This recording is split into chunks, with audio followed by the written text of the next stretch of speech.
Welcome, everyone. We're going to get started in just a bit. We're just letting people come into the room. Thank you for joining us today. We have a very interesting webinar and looking forward to discovering more about this new mission. You will see in the chat that if you're able, we love to hear where you're dialing in from.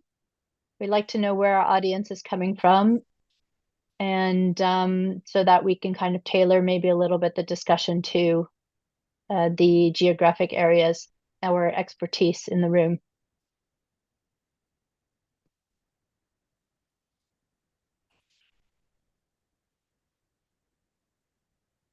Great, thank you. I already see some people saying hello.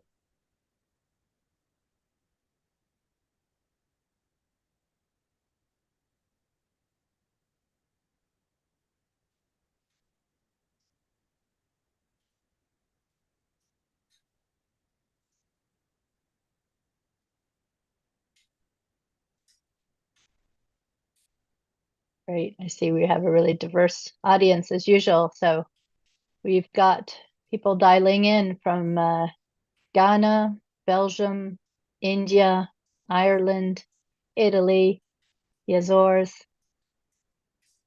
and more to come, I'm sure. Germany, welcome everyone. So I suggest we get started. I will be just reading a few lines about the Bauhaus of the Seas to set a little bit the scene and then introduce also our speaker today.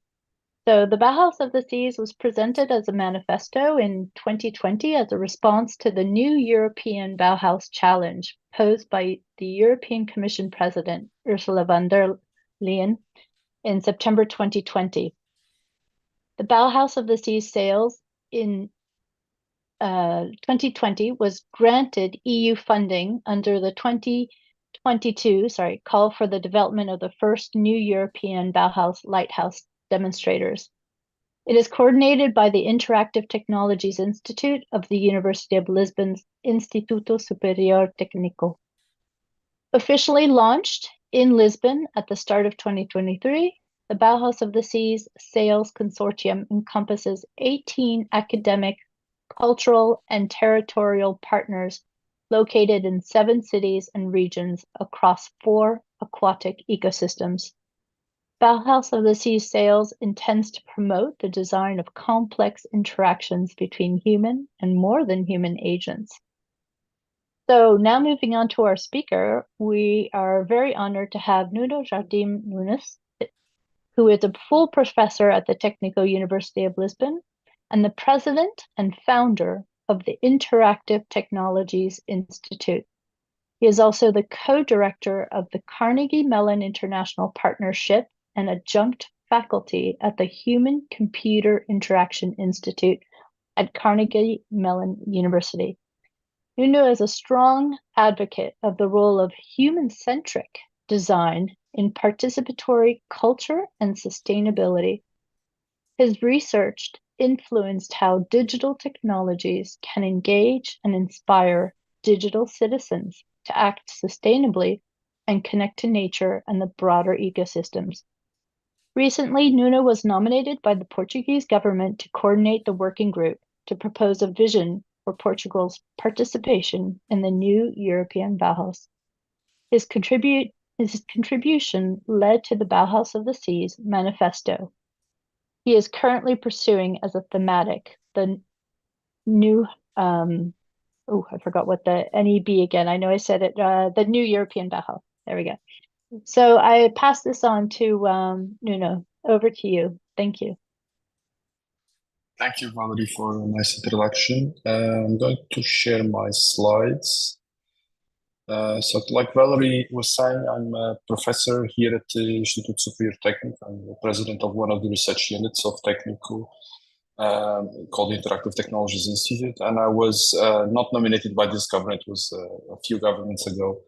Like Valerie was saying, when the new European Bauhaus initiative came along, I approached the government saying that Portugal should have a vision for that new movement, which in the last years was supposed to be a mission. Now it's not really a mission.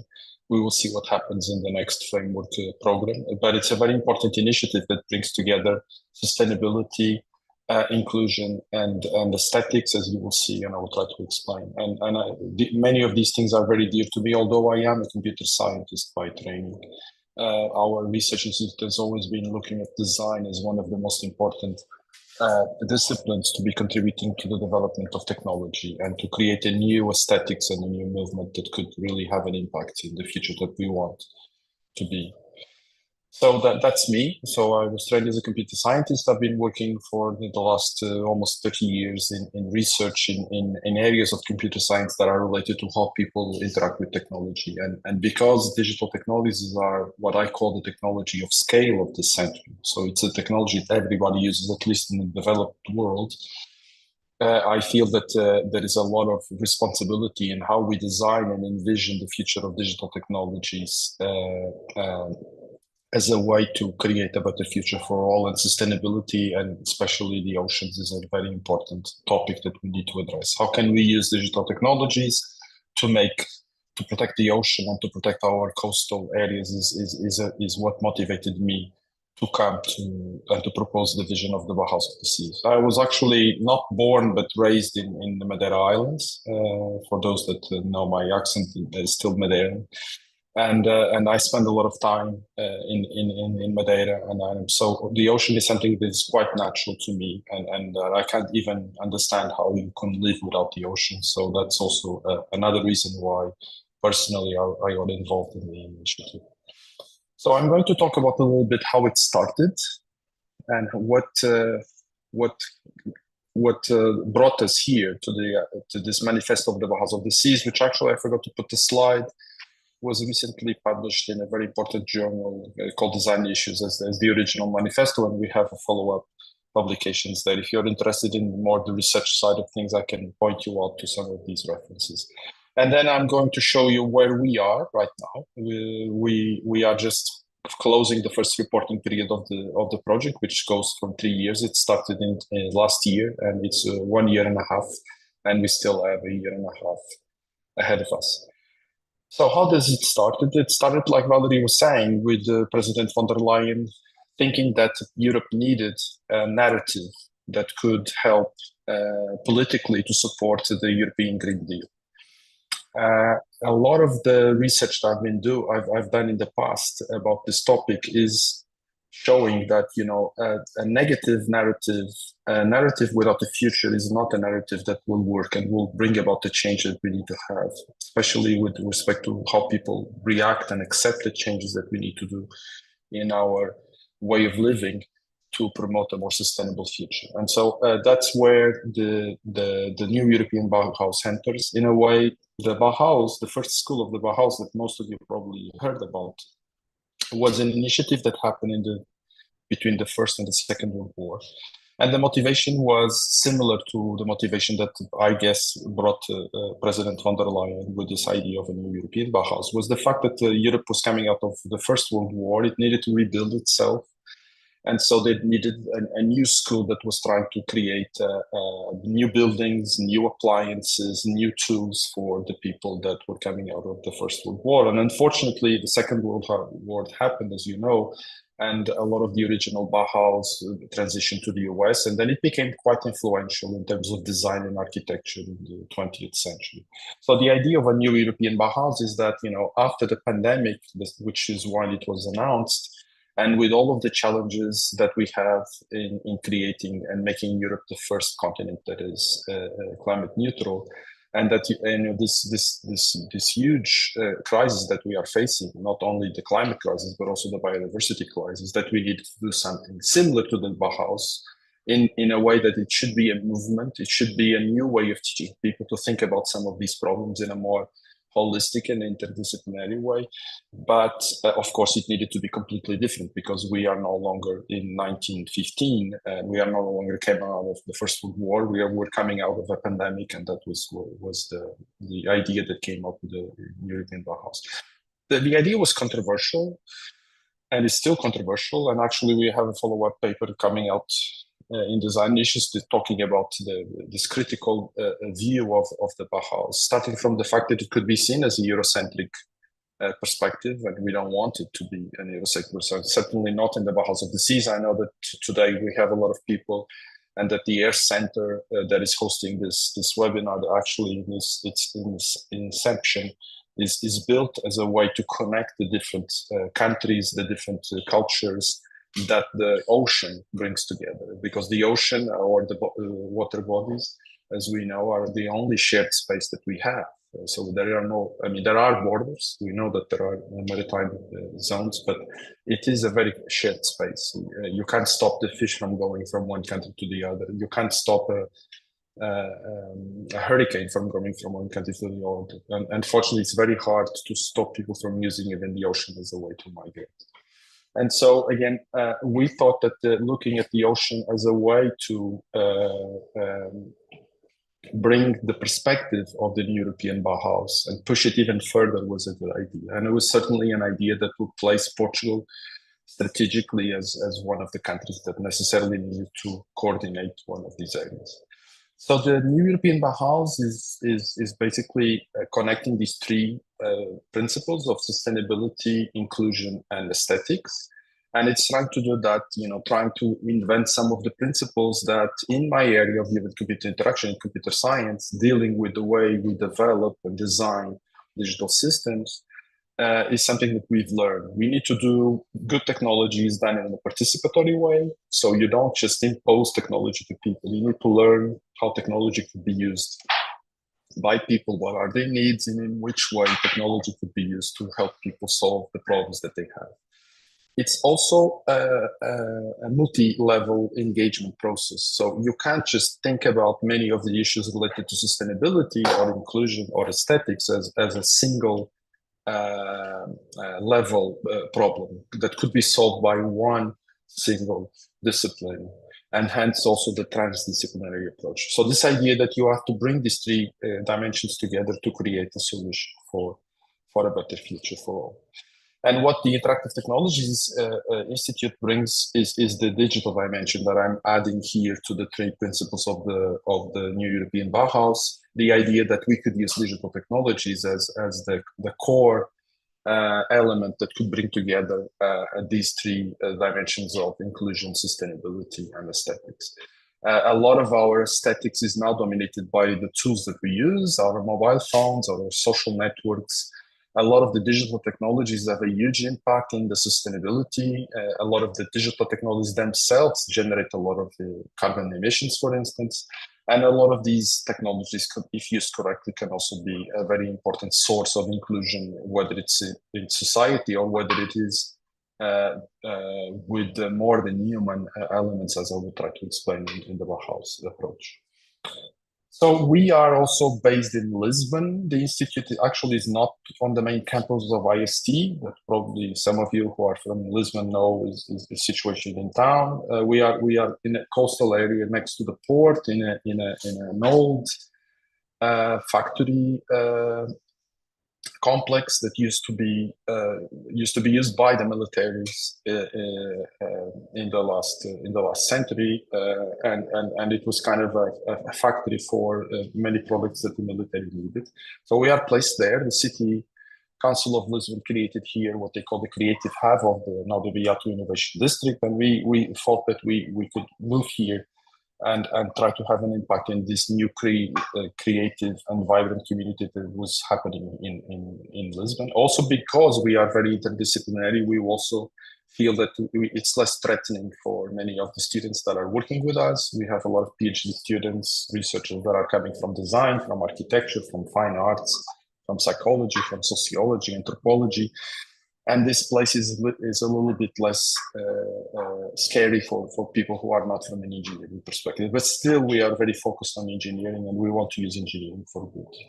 And again, going back to digital technologies, this is what you actually see if you point Google Maps to the Tagus Estuary, which is one of the most biodiverse rich regions of Portugal, together with many other of the estuaries that we have in our country. And that's why we felt we needed to do something, because of course Google doesn't think that this place is relevant for them. I mean, there are no shops, there are no people, or very few people would be here. Mostly this space is used and occupied by birds, by fish, by many animals and other beings that are not relevant for Google. They don't generate value for Google. And that is a big problem. That is one of the problems that we are trying to solve with the Bauhaus of the Seas through the digital technology, to give you the example and explain why a computer scientist is trying to contribute to this space.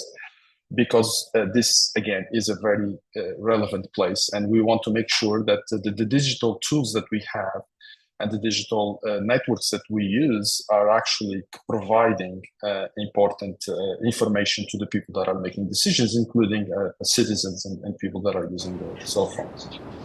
And one way to show how this is done, this is a beautiful video of the Máquina Voadora about the big wave of Nazaré, is to look at the other aspect.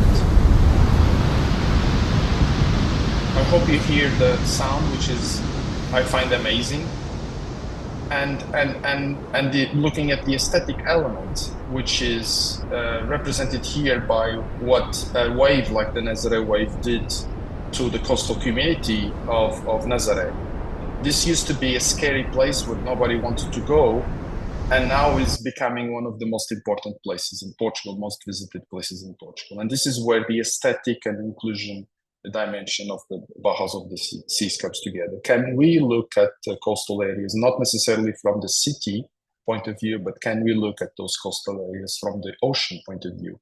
And can we use that kind of a symbolic perspective as a way to make, to change the perspective of people when they look at the ocean as a space as a space of development, but also as a space that we need to protect and care about. And so that's in a nutshell where we started, and where we looked at the framework of the new European Bauhaus. Inclusion, how can we ensure that we could include different people in the processes that we want to develop? And at sustainability, how can we respond to the needs of different generations, cultures, and species, and are not only about us, and not only about our Eurocentric perspective, not only at the generation that is now in power, but also at other generations, the older generations, the younger generations, and the different cultures that constitute our countries and Europe especially. And then how can you use artistic approaches and cultural activities, including surfing, for instance, to foster a new relationship? So what we see when you look at the communities that, for instance, surf, you can see that these communities usually have a very different relationship with the ocean. And how can we leverage that relationship? That is what we call the relational aesthetics of activities that are very important and are very caring about the ocean as our most important common good. And finally, how can we do all of this in a locally grounded context? And that's why we have 7 pilots. One of them is here in the district of Beato. But what does it mean to do this in Lisbon? Which is very different from doing it in Venice, which is very different from doing it in Madeira on the Azores, or in Brazil, or in Mozambique, or in Cabo Verde, or in São Tomé and Príncipe. So what does it mean to apply this approach in different geographies, in different cultures, and how can we locally ground this activity? So that's what led us to the Bauhaus of the Seas.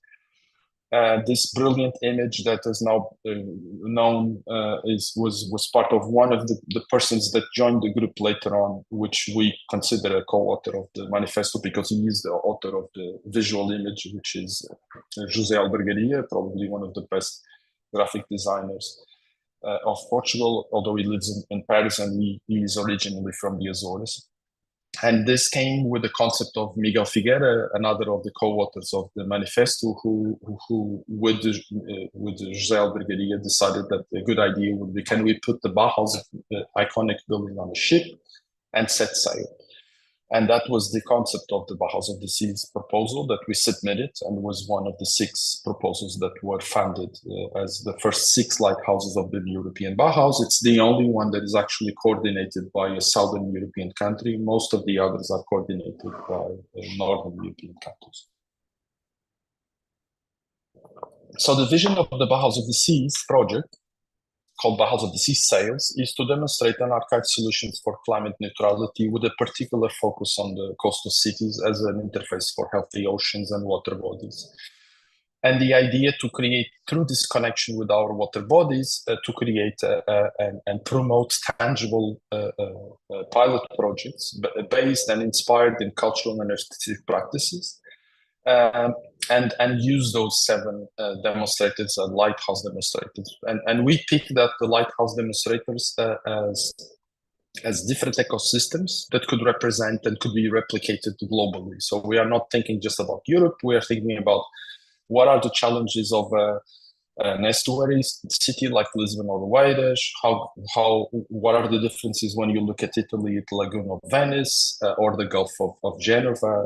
And if you think about the delta of Antwerp and Rotterdam, or if you look at Hamburg, where we have the Strait and the river, or Malmo in the Öresund Strait. I'll show you examples of what's happening there. So the project is a lighthouse project. It has 7 pilot cities. Here you can only see 6 because in Lisbon we have the 2 cities, Lisbon and Oeiras.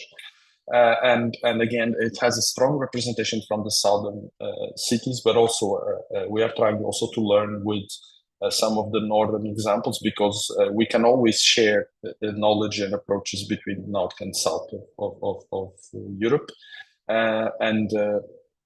And some elements, like for instance, the use of co-design practices are very strong in the Nordic countries, as you would probably know. And there is a huge culture of participation, of consultation, which is not as typical in the southern countries. On the other hand, we have, for instance, in Lisbon and Venice, probably 2 of the best examples, and also Geneva, 2 of the best examples of cities that have a strong cultural heritage that needs to be protected. And again, can we exchange the knowledge and understand better how some of these approaches could be applied in the different ecosystems? So this is the consortium. It's comprised of 18, actually 14 partners. We have scientific partners like us, or Ca' Foscari University in Venice, Delft University of Technology, University of Malmo, or Italian Institute of Technology. But we also have, and actually these are very central partners, we have cultural partners. So we have TBA 21 Academy is the coordinator of the work package that is actually deploying the pilots. In Portugal, we have the Carlos Gulbenkian Foundation, we have the Hutniet Institute, Deutscher Hallen, which is a museum of modern art in Germany. And we have, for instance, the Marik Center in Malmo, which is actually focused on ocean literacy. And then we have the territorial partners. So we have the cities, the municipalities that are responsible for implementing these pilot concepts, which are inspired and moderated by the cultural partners. These pilots all have similar problems. Most of them are related to the fact that we are talking about coastal cities. We have, for instance, huge pressures of and impacts of tourism. This is obvious in places like Lisbon and Venice and Geneva. For instance, the impact that the cruise ships and the tourism coming from cruise ships has in these cities, not only in terms of emissions, because that's a particular problem, but also in terms of the dynamics of tourism that happen when suddenly 2,000 or 3,000 people are coming out of the port and moving into the city, and what is the impact that this has there. There are other issues like preservation of cultural heritage. We have the issue of the Lagoon of Venice. Probably that it's hard to find another example like Venice of a city that could be completely facing huge problems because of climate adaptation, and we have even huge infrastructures like the moles in Venice that is trying to protect the city from the rising waters. But also other problems. In Venice, for more than 500 years, the preservation or the pollution of the lagoon was considered a crime. So for more than half a millennia, people in the communities of Venice know that the city needs a healthy lagoon to survive. If the lagoon of Venice dies, the city will die. And more or less the same would happen if the Tagus estuary dies. Yeah, the cities that are built, and the communities that live around it probably will die and will not flourish. And so there is this huge interdependence between the aquatic ecosystem and the actual communities and the living of the life of the city. So this idea of what happens in a city, in a coastal city, is very different for what happens in an inland city. That even those the inland cities, probably most of them will be located near water bodies like rivers or lakes. Then we have other things like sustainable supply chains. So how can we look at these sustainable supply chains, starting from fishing, and many of them are related to extracting resources from the ocean, from the lagoons, from the rivers. How can we look at this relationship in a better way? How can we preserve this relationship? And you will see examples from some of the pilots where actually invasive species are being integrated in the menus of the local population in a way to try and rebalance the ecosystemic balances that are created by these invasive species. And other topics like how can we regenerate nature and the ecosystems through these interventions, through the way we eat, through the way we build, but also through the way we entertain ourselves. And this dimension of a relational aesthetics is very important here. And again, this brings us to the right side of the slide, where we are trying to make people reconnect with nature and recognize that, unlike Google Maps, the river or the estuary of the Tagus River that is actually like 200 meters from where I am and completely blocked by the port of Lisbon is actually a very important place. And there are interventions that are happening here in Beato or in Mervilla. You could see that there are these new gardens next to the river that are being given back to the population, so that people can actually enjoy and reconnect with nature through their experience of living in those places.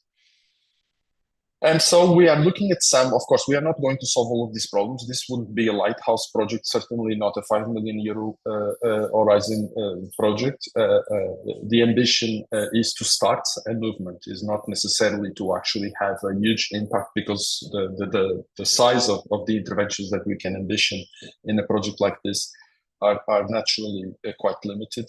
But we are looking at some of them. So we don't want to just pick up one problem. We don't want to pick up just the problem of the pollution of the cruise ships, or we don't want to pick up the problem of plastic pollution in beaches. All of these problems are important and relevant, but we want, because our aim here is to create a new relational aesthetics, to create a new movement, to reconnect people with the ecosystems, and to really have a multidisciplinary approach to some of these problems. We want to try and be eclectic in the small problems that we are trying to solve. So instead of trying to invest a lot in one single problem, we want to see and learn how we could plant seeds in each one of these issues. Like, what small contribution can I create in the built environment that could actually make people think that perhaps I could integrate materials from the bioregion of the Tagus River, or what can I do if I created the new menu for the schools in Lisbon, so that the kids could understand that the way they eat probably is one of the aspects of their own behavior and the choices that they can make, or perhaps they can't because they are not the ones that make decisions in how the menus of the schools are done. But perhaps if they are aware that the way they eat is probably one of the dimensions that has a bigger impact in the ecosystem that they are part of, if making some changes there will make them more aware. And perhaps by making them more aware, that their parents will be more aware, their schools will be more aware, the municipalities will be more aware that perhaps what we need to do is to make small changes in some of these elements. Or perhaps we can look at the non-humans that live around us. Many of them are invisible, not just because Google doesn't show them, but because they are living in the water and we can't see them, or because they are bird species that migrate and are only visible in a certain moment of in a certain season. And can we use technology to make those other than human beings visible? Then can we provide ways to make them part of our social and environment? And so that's what we call a multiple perspective. So we are not trying to choose specific problems. we are trying to choose more complex interdependent problems to work on. And of course, this means that what we can do is a little bit more superficial, but what we want to show is that we could engage people and engage different people from different perspectives in these small interventions and actually create a movement, a group of people that thinks about that. And so this is what we call our approach. Our approach is actually quite inspired, I would say, in a poetic way, about this idea that we call each of these interventions pilot projects. We call them drops. So they have the shape of a drop. These drops fall in a certain territory, in a city, in a community, in Beato, in the lagoon of Venice, in Hamburg, in Genova. And in falling in that territory, they have an impact in a specific community. The community of Hamburg is very different from the community of Lisbon. The culture is very different. The weather is very different. The ecosystem is very different. So we could think about, let's say, a regenerative menu. So the idea that we could design a menu with chefs, which are also creatives. When we talk about culture and art, we are not just talking about artists and the cultural sector. We are talking about the wider context, in which, for instance, eating is part of our culture. And then we are trying to look at those opportunities as ways to bring about change. And then these drops hopefully will create a movement, which will be a rain, and they will create ripples. When they fall in the territory, they will create ripples. And that's the power of the cultural and art sector, is that, by making these interventions not inside labs, not inside silos of municipalities or of the academia, but by making them in cultural and artistic institutions, we hopefully will have a bigger impact. We want people to go and visit some of the best museums that are part of our consortium, and through them look at and think about the future that could be different through the interpretation and the power of art and culture. And so these ripples would hopefully create a movement that we hope is not confined to Europe and can reach out many other places in the world. So the attributes of these pilot projects are that they need to or should be intergenerational. So the idea that you always have to work across generations. You cannot solve the climate crisis or the biodiversity crisis by making old people against young people, by making the young people saying that the older generations are killing their future. This is not the way you're going to solve a problem of this scale. We need to bring about people. We also can't solve this problem if we just think about us as a species. We need to think about beyond the human species, so what we call an interspecies movement. We need also to solve this problem in an intercultural way. There is no point that Europe makes an effort to reduce their emissions, and then the other countries in the world are not doing that, and vice versa.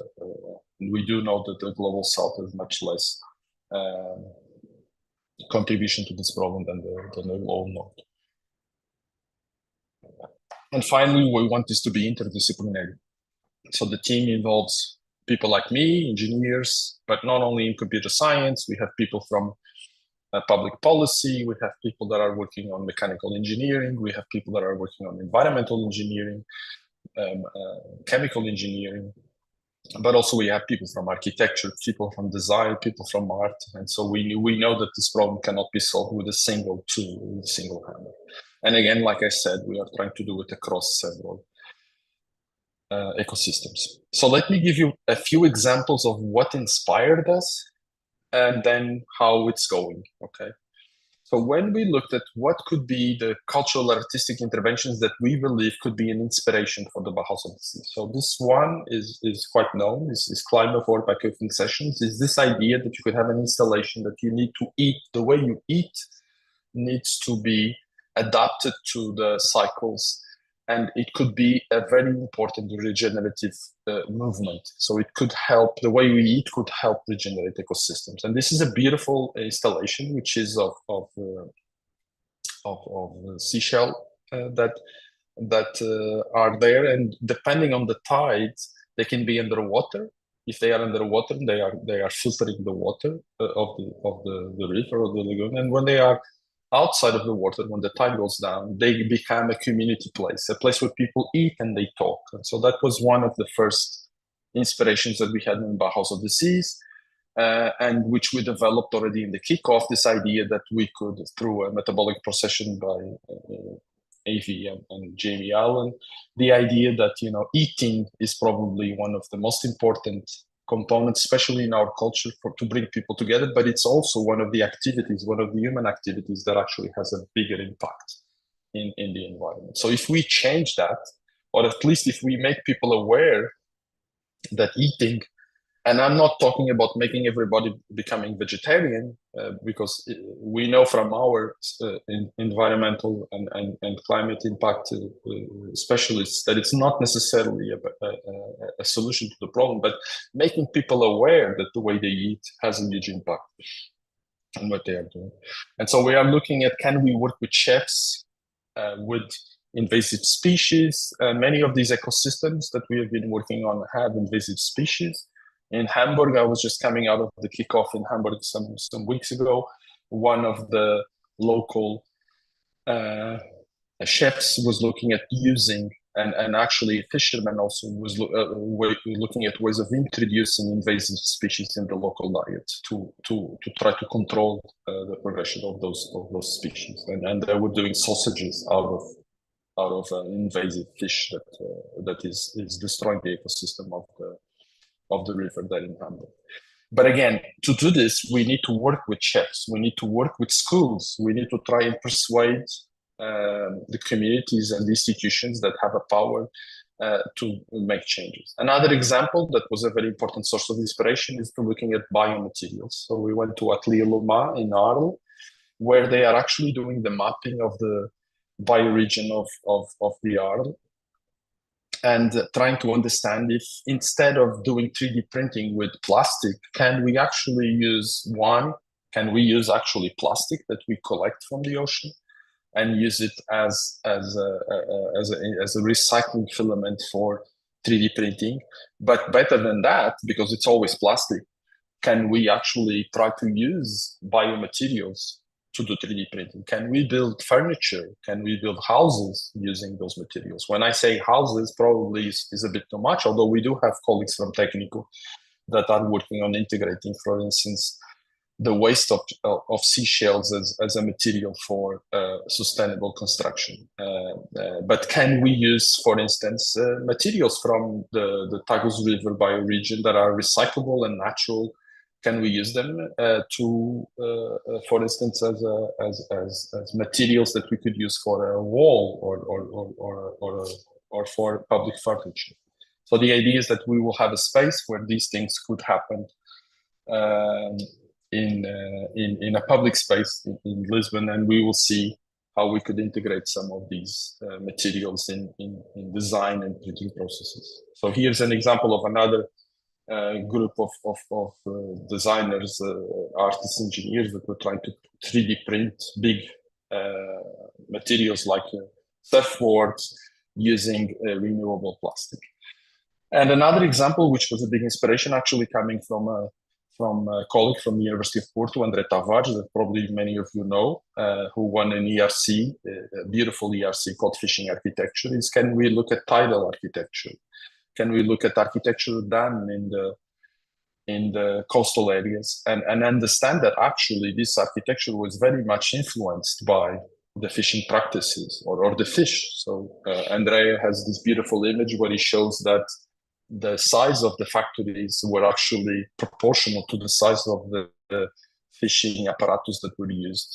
And again, can we look at the ocean as, like André says, can we look at how codfish, bacalhau actually does architecture, how fish and fishes do architecture? So these are just 3 examples of inspiration for the project. So they were not part of the project. They were what we looked at from a creative, artistic perspective.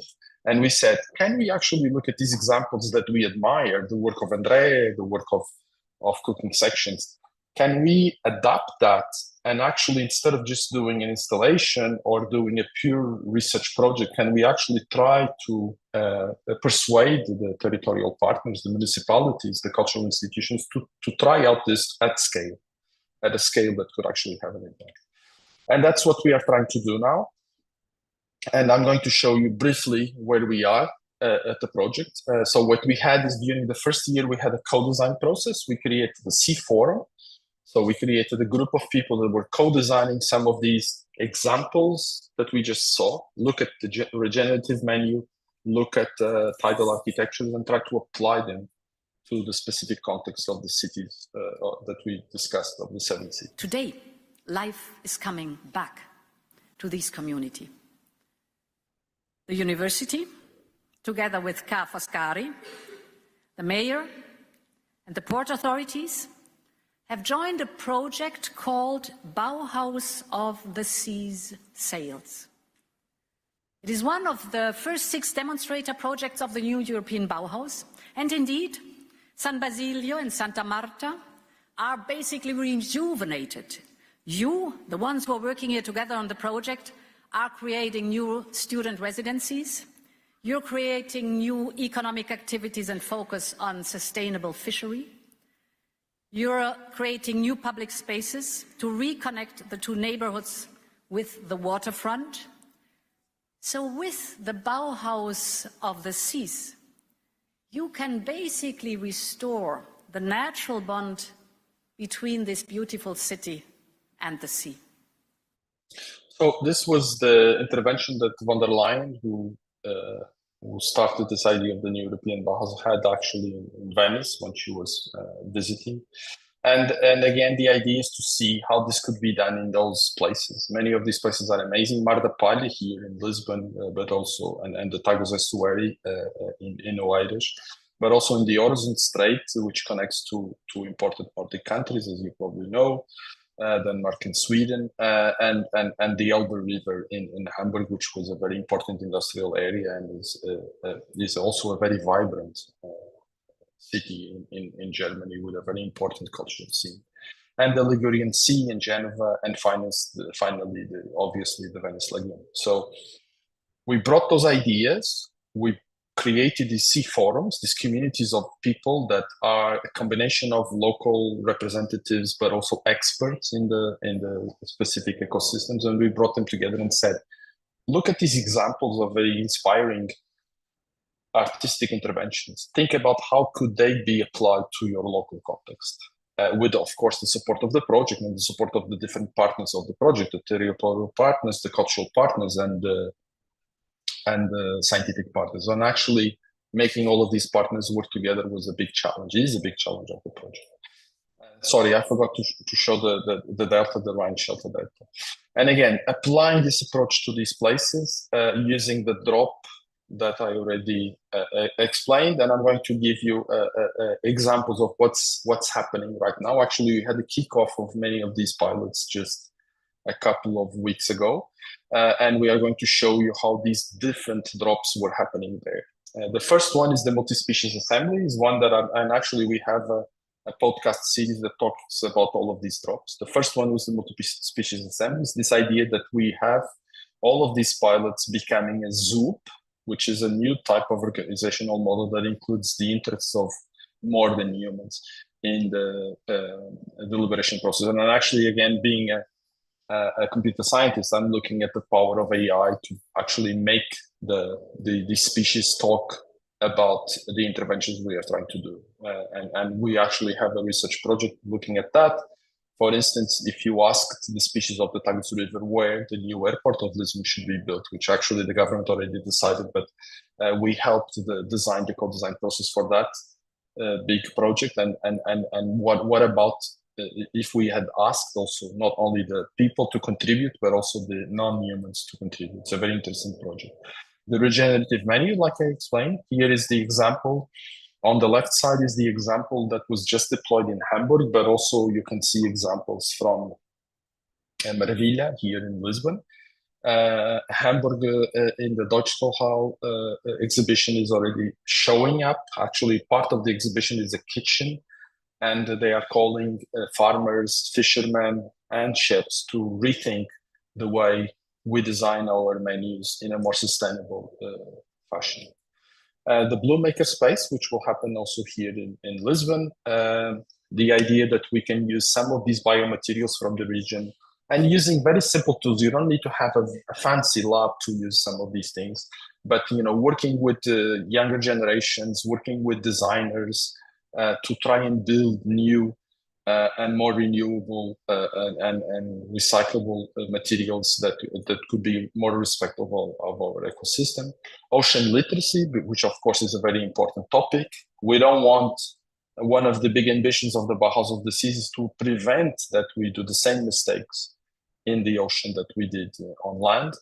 And again, looking at and bringing together communities here, it's Malmo, mostly Malmo and Oeiras who are working on ocean literacy, but working on ocean literacy in a different perspective. For instance, we are starting the idea of hacking the ocean and trying to make a more collaborative and hands-on approach to ocean literacy.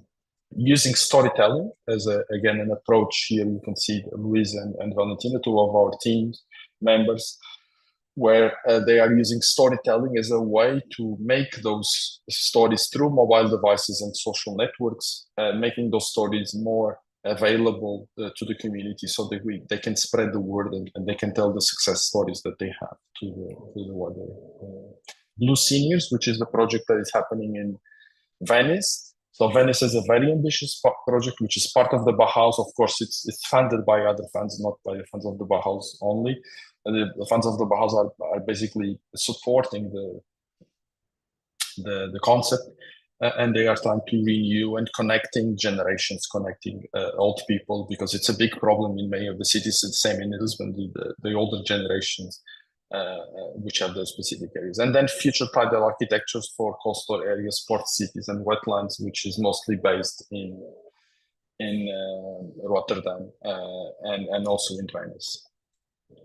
And finally, the Academy, here represented by Rosi Bradotti, probably one of the most famous philosophers that are looking at this movement of modern humans.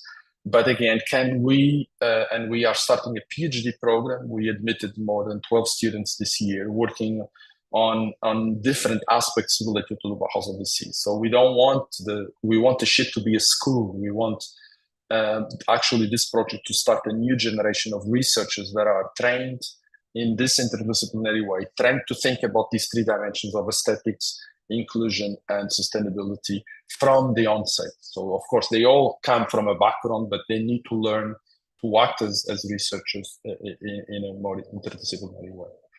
And so in a nutshell, with some examples, I invite you to visit some of them, especially if you're in Lisbon. Many of them are happening here in Mar de Palha. We actually have some containers there where we are doing some demos, also in the Oeiras, together with the City Hall and the Division of Science of the City Hall of Oeiras. A lot of initiatives are happening. And what we are trying to show is how these three dimensions that I already explained can be locally grounded. It could become a new community and could be really transformative in the way we look at our coastal areas. So again, the four dimensions: sustainability, moving from the sea as just a resource where we will have more food, more energy, to a place where the sea, the people in the cities are mutually dependent. And again, it's changing this idea that the sea is the next frontier that we need to go to keep harvesting the planet. Moving from just simple aesthetics to relational aesthetics. So moving beyond just making things beautiful to making people really appreciate that through reconnecting with nature, they can develop a new aesthetic. And this could be much more powerful than simply telling them that they have no future and that they are going to die, all from the consequences of climate change. Moving from consulting citizens to involving different actors. So many times this co-design, co-creation aspects are seen as a way to just justify decisions that are done top-down. We want to really make a process that is inclusive beyond even human beings. And then again, this will move from top-down solutions to locally tailored and anchored solutions.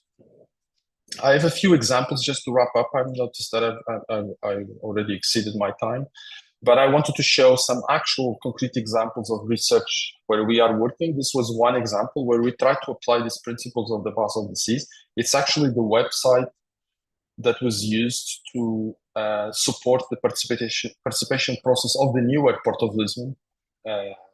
from the independent committee. They approached us and we helped them develop that. And that was one of the first examples where we tried to use some of these ideas. What you can see here is that instead of asking people yes or no, we were using, together with colleagues from the University of Washington, a platform called Consider It. We were trying to give people a tool where they can actually see their opinion against other people's opinions and avoid this kind of polarization of opinions, which unfortunately is becoming an important problem for our political decision-making process. Another example from two colleagues working on the Bauhaus OTC is Mariana Pestana, one of the co-authors of the manifesto, and Joana Pestana, a PhD student, where they are actually building this beautiful installation, which is a more than human dialogue platform. So you can enter this installation. This was already showed in Porto and Viseu. And it's an installation where you can actually see a dialogue between species about a specific ecosystem. And again, people are welcome to enter this installation and understand that they live in a world that is more interdependent than they probably imagine.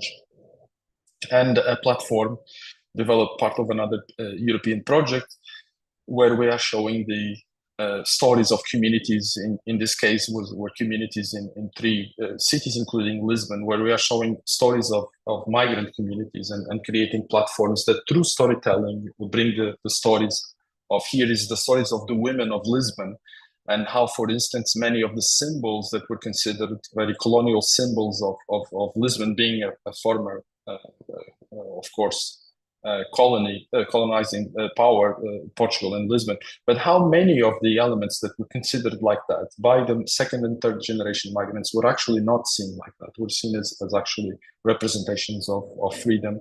And bringing these platforms in an inclusive way to create a structure for that. And with those examples, I finish up, and I'm happy to take some questions. I'm sorry I took a little bit longer than expected. That's okay. Thank you very much, Nuno. That was really very interesting. Quite an ambitious project that you've got, and quite complex with the degree of multidisciplinarity and interdisciplinarity. There were two statements that really struck me from what you shared. One being to look at areas from the ocean point of view and not just the city's view. That really landed with me. And the second was also the digital tools provide important information to the citizens, and that we're not really capitalizing on that when it comes to our waters. And so I do see a lot of potential there to engage people better with our waters, whether it's seas, ocean, or whatnot.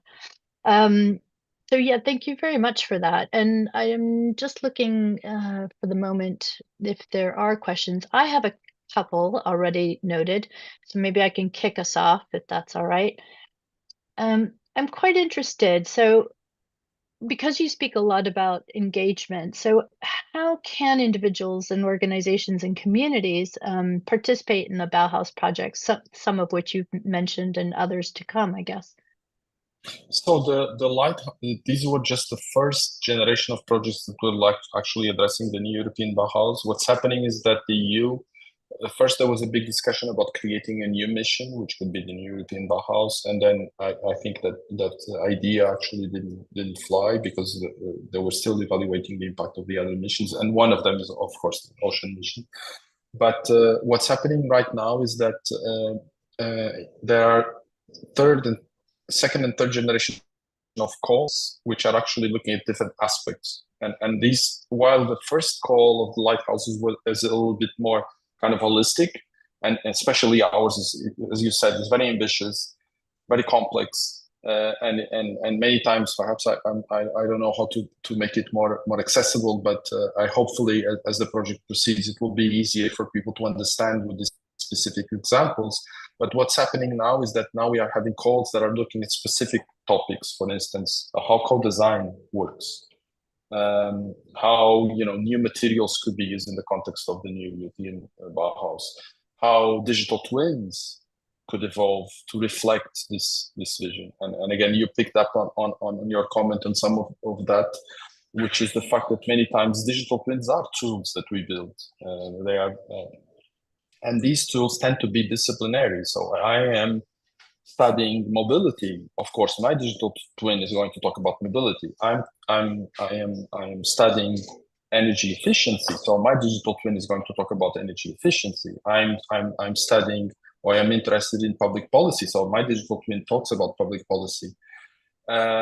But these problems are interdependent, and what we really need to have, or I'm studying resources, or I'm studying fishing resources. So my digital twin is about fishing resources, or weather, and my digital twin is about weather and how rising sea levels could impact coastal cities.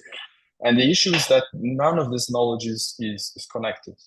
And everybody's doing their own digital twin, but we are trying to solve a much bigger problem. So these things need to be connected in order to be effective as tools. Thank you for that. And I'm glad you brought up the digital twins, because I am, maybe it's just me, but I am still trying to grasp a little bit how does the project aim to integrate the values of the sustainability, inclusivity, and aesthetics that you mentioned in the digital tools that we use, that's at hand for us, just normal everyday people, but as well as Copernicus and other digital tools that you mentioned? Yeah, I think that's a big, many of these things have a great, to take social media.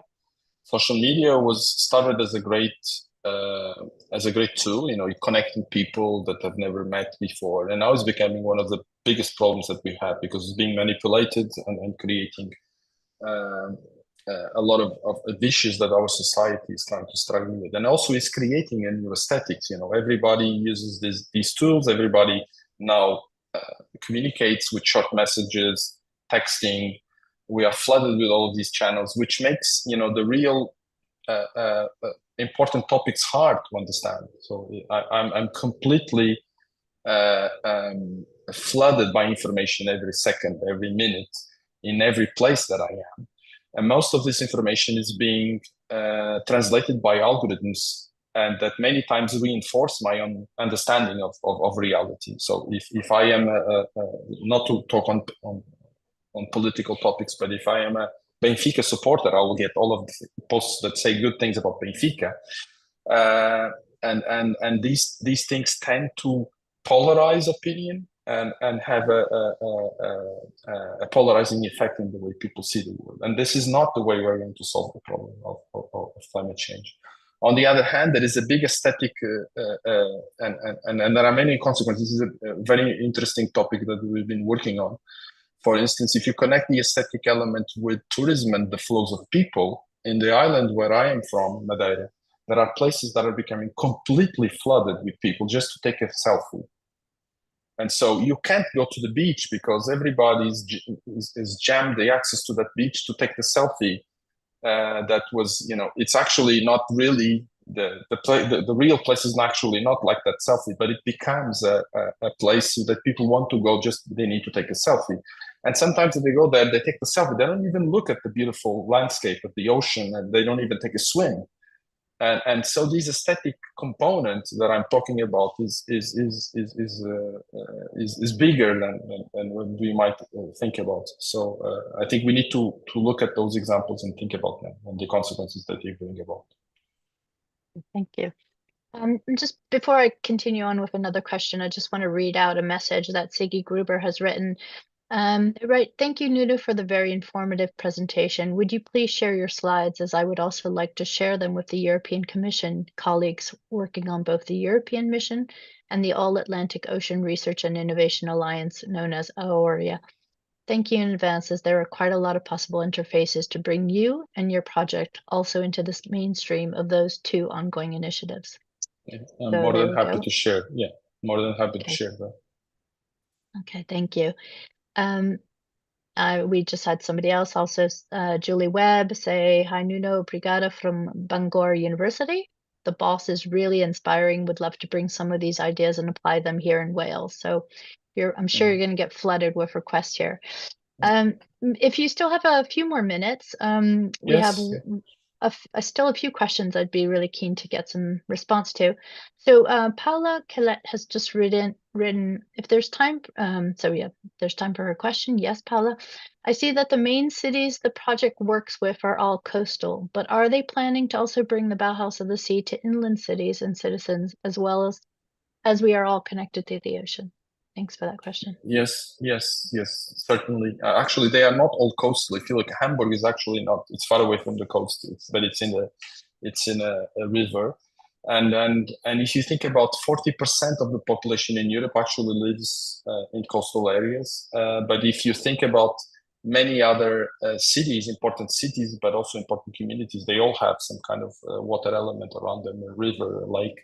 Many of these issues, I think, will be applicable there. Of course, perhaps not at the same scale as a city like Lisbon, where you have a huge estuary around us, or Venice, which actually is built like a part of the lagoon.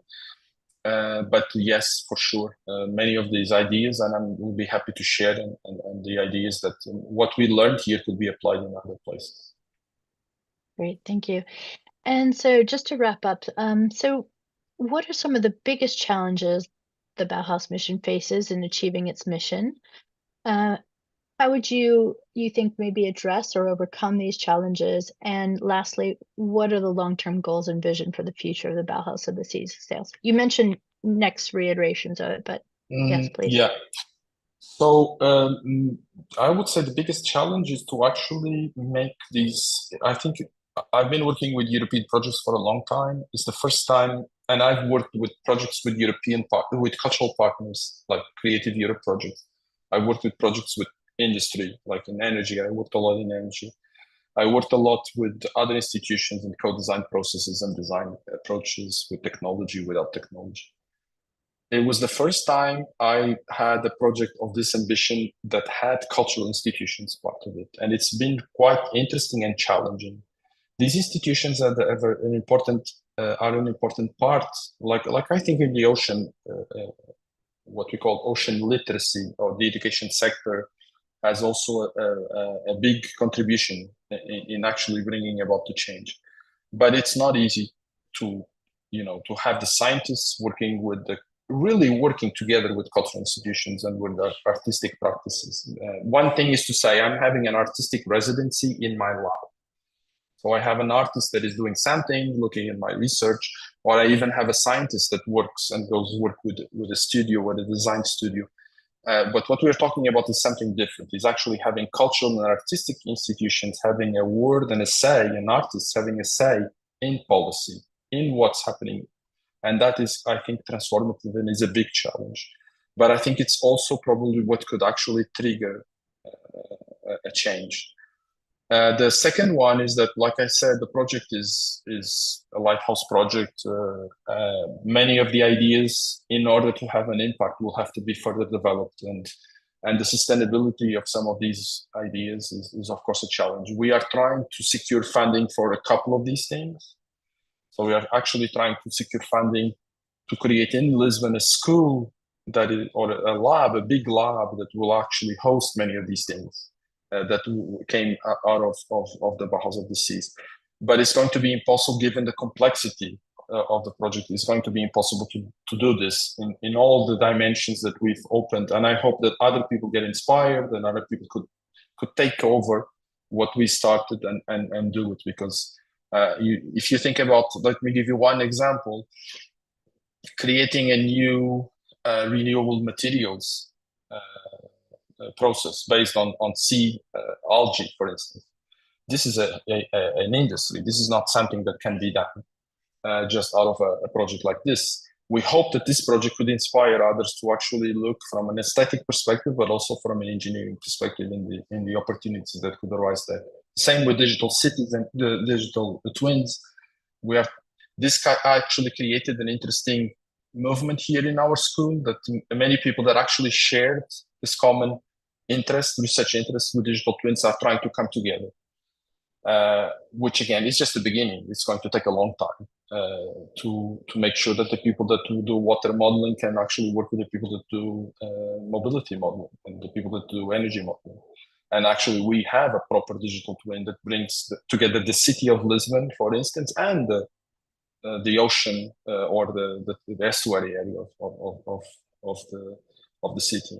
That's not easy to do.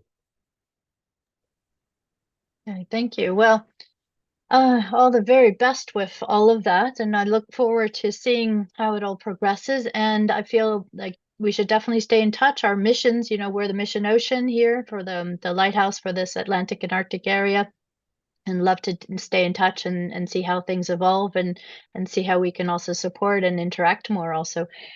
So yeah, thank you very much. Thank you to all the Thank you for participants here having me. today. Yeah. And thank you for your questions as well, everyone. And we will share those slides as promised. So, all right, wishing you all a good day then. Thank you. Bye.